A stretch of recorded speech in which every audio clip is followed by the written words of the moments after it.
Institut Teknologi Bandung mengungkap potensi tsunami di sepanjang pantai selatan Jawa. Ya, tim riset ITB mengatakan tinggi tsunami dapat mencapai 20 meter. Beliau dulu lulus dari Geofisika ITB, kemudian melanjutkan. Guru Besar Seismolog Institut Teknologi Bandung menyampaikan hasil risetnya dalam acara virtual bertajuk Implikasi Gempa Megatrust di Selatan Jawa. Waktu pas masih kuliah. Sri Widiantoro memberikan peringatan mengenai potensi gempa yang dapat memicu tsunami. Gelombang tsunami diprediksi dapat mencapai 20 meter di selatan Banten. Potensi tersebut muncul karena adanya wilayah aktif secara tektonik di Laut Selatan Jawa yang dapat menimbulkan gempa dengan kekuatan besar. Untuk periode ulang 400 tahun itu bisa menyebabkan tsunami setinggi 20 meter, Bapak Ibu. Ini kira-kira di sekitar selatan Banten, Bapak Ibu. Nah, ke timur semakin kecil, tetapi jika yang pecah di sebelah timur, segmen sebelah timur, maka bagian timur tsunami-nya bisa mencapai 12 meter, kira-kira di selatan Blitar ini Bapak Ibu. Bagaimana kalau segmen yang barat dan timur pecah bersama seperti yang terjadi di Tohoku 2011, maka kita lihat yang di sebelah barat seperti tadi bisa mencapai 20 meter ketinggian tsunami-nya, sebelah timur sekitar 12 meter, namun rata-ratanya menjadi lebih tinggi kalau pecah bersama, Bapak Ibu. Kira-kira di sepanjang pantai selatan ini bisa 5 meter tinggi tsunami-nya. Seismicity gap. Ya. Sebagai tindak lanjut, peneliti ITB akan mengadakan survei lapangan di titik rawan tsunami yang disarankan oleh Lembaga Ilmu Pengetahuan Indonesia. Tim TV One mengabarkan. Atau slow slip sehingga tidak terjadi gempa atau sebaliknya sedang terjadi. Anggota tim peneliti seismolog ITB Endra Gunawan menyatakan bahwa potensi gempa yang dapat memicu tsunami di selatan Pulau Jawa berkekuatan 9,1 magnitudo. Ia meminta masyarakat meningkatkan pengetahuan akan mitigasi gempa dan tsunami yang terjadi berulang di Indonesia. Kami menyebutkan bahwa terdapat potensi gempa bumi di sepanjang jalur subduksi di selatan Jawa dengan worst case skenario hingga mencapai 9,1 skala magnitudo. Riset itu menggunakan berbagai macam kombinasi data, yaitu seismik, kemudian GPS, dan kemudian hasil yang didapat itu dilakukan pemodelan tsunami. Pemodelan dilakukan dengan tsunami menunjukkan bahwa tinggi tsunami di Jawa bagian barat mencapai 20 meter dan di Jawa bagian tengah dan timur hingga 10 meteran. Ada beberapa hal yang harus kita perhatikan dalam menyikapi hasil tersebut. Yang pertama adalah pentingnya edukasi masyarakat. Dari sini terlihat bahwa yang kedua adalah penguatan infrastruktur, baik itu melalui bangunan ataupun sistem peringatan dini. Dalam sistem peringatan dini tersebut ada 4 hal yang harus kita perhatikan. Yang pertama adalah memahami resiko, yang kedua adalah monitoring, yang ketiga adalah melakukan diseminasi, dan yang keempat adalah respons dari masyarakat. Badan Meteorologi, Klimatologi, dan Geofisika BMKG membenarkan adanya potensi tsunami yang akan terjadi di Pulau Jawa karena di zona selatan Pulau Jawa merupakan kawasan seismik aktif dan kompleks. Dan berdasarkan sejarah telah 5 kali tsunami terjadi di selatan Pulau Jawa. Meski demikian pemirsa, hal tersebut diharapkan tidak membuat masyarakat takut. BMKG lebih menyoroti pada mitigasi bencana dan edukasi terhadap warga untuk menghadapi worst case skenario. Dan berikut perbincangan kami dengan Maria Gerarda bersama dengan Kabid Mitigasi Gempa Bumi dan Tsunami BMKG Daryono.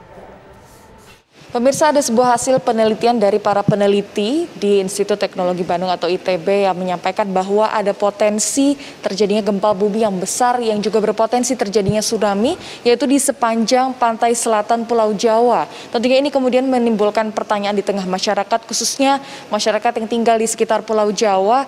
Kemudian ini tsunami ini akan berdampak sejauh mana dan juga daerah-daerah mana saja yang kira-kira akan berpotensi dan juga kapankah ini akan diprediksi terjadi. Sudah bersama dengan saya Pak Daryono, ini adalah Kepala Mitigasi Bencana Gempa Bumi dan juga Tsunami. Selamat siang Pak. Selamat siang Mbak. Pak, ini kami tentunya ingin bertanya seperti apa sih prediksi atau potensi yang kemarin dilakukan oleh para peneliti dari ITB, kemudian data dari BMKG sendiri seperti apa? Iya, jadi BMKG mengapresiasi hasil kajian ITB itu, dan memang skenario worst case ini memang dapat menjadi acuan kita di dalam melakukan mitigasi.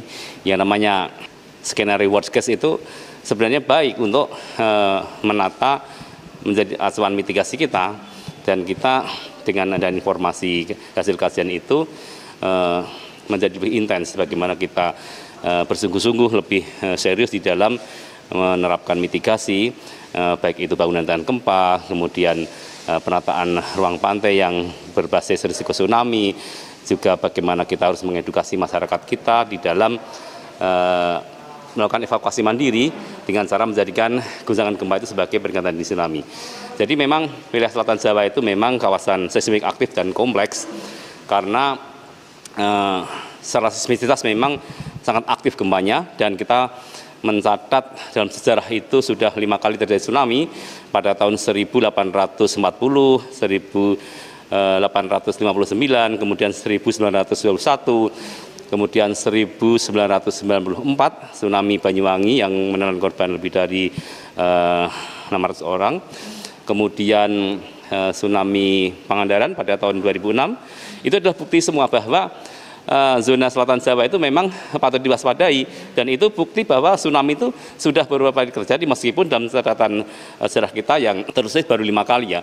Namun fakta lain terkait dengan fosil tsunami itu juga ada. Jadi pesisir pantai yang digali itu dipelajari lapis per lapisan tanahnya, itu juga ada tsunami-tsunami purba yang terjadi masa lalu. Dan kita BMKG mencatat hingga saat ini itu sudah ada gempa besar yang pernah terjadi di sana itu untuk kekuatan di atas 8 ya, 8 tapi nggak nyampe 9 ya, itu sudah 4 kali. Kemudian untuk gempa kuatnya antara 7 sampai 8 itu juga 4 kali. Artinya zona megatrust itu memang menjadi generator gempa yang sangat potensial, sehingga mau tidak mau, suka tidak suka, kita harus mengadopsi mitigasi itu. Dan kalau kita mendengar apa yang dipaparkan oleh para ahli ITB itu, dan itu janganlah mempertajam rasa cemas dan khawatir kita ya. Jangan justru kita malah tidak produktif. Tetapi dengan adanya informasi terbaru ini, masyarakat dihimbau untuk sadar bahwa kita harus menyiapkan mitigasi itu. Baik itu mitigasi struktural maupun non-struktural, semua harus berjalan berbarengan. Dan pemerintah juga harus menegaskan bahwa memang perencanaan pembangunan kawasan-kawasan yang akan dibangun itu harus berbasis risiko gempa bumi dan tsunami, Mbak. Pak, tentunya dari sepanjang pantai selatan Pulau Jawa ini kan panjang sekali, dan juga ada berbagai kota di berbagai kabupaten di daerahnya. Kemudian kira-kira daerah mana saja, mungkin boleh dijelaskan melalui gambar mungkin Pak, ditunjukkan kepada pemirsa? Kalau kita melihat jalur megatrust itu kan, dari Sumatera, kemudian selatan Selat Sunda, hingga selatan Jawa, hingga selatan Bali, NTB, NTT. Ini adalah zona megatrust yang menjadi generator gempa besar itu. Dan tadi sudah saya sampaikan, catatan sejarahnya sudah beberapa kali memicu tsunami. Kemudian gempa besar juga saya uraikan. Nah, ini ada beberapa kawasan yang memiliki nilai kopling yang tinggi, dan tampak di sini untuk wilayah selatan Banten memang memiliki kopling slip yang paling tinggi, dan ini berpotensi untuk terjadi gempa yang signifikan. Tetapi kapan kita tidak tahu, sehingga dalam ketidaktahuan kita itu, dalam ketidakpastian kapan itu terjadi, maka kita harus menata mitigasi sebaik-baiknya. Mungkin untuk dari prediksi atau potensinya sudah diketahui, tapi apakah ada prediksi kapannya, waktunya? Kita ketahui tentunya memang prediksi kapannya ini memang belum tentu bisa diketahui langsung saat ini, tapi mungkin apakah masyarakat bisa tahu apakah ini dalam waktu dekat ataukah masih jangka panjang, Pak? Itu jawaban pertanyaan yang sangat sulit, Mbak. Jadi kita memang belum memiliki teknologi untuk memprediksi ya. Kalau potensi kita tahu itu potensi, bahkan tempat-tempat yang dinilai seismic gap, zona kekosongan gempa besar itu juga ada, kita tahu. Tetapi kapan rilis energi, kapan nggak tahu. Sehingga pertanyaan Mbak sangat sulit dijawab. Terima kasih banyak Pak Daryono atas kesempatannya. Pak Daryono, Kepala Mitigasi Gempa Bumi dan Tsunami BMKG. Dan pemirsa, inilah tentunya informasi ini semoga bisa bermanfaat bagi Anda, khususnya bagi Anda yang tinggal di sekitar pantai selatan Pulau Jawa.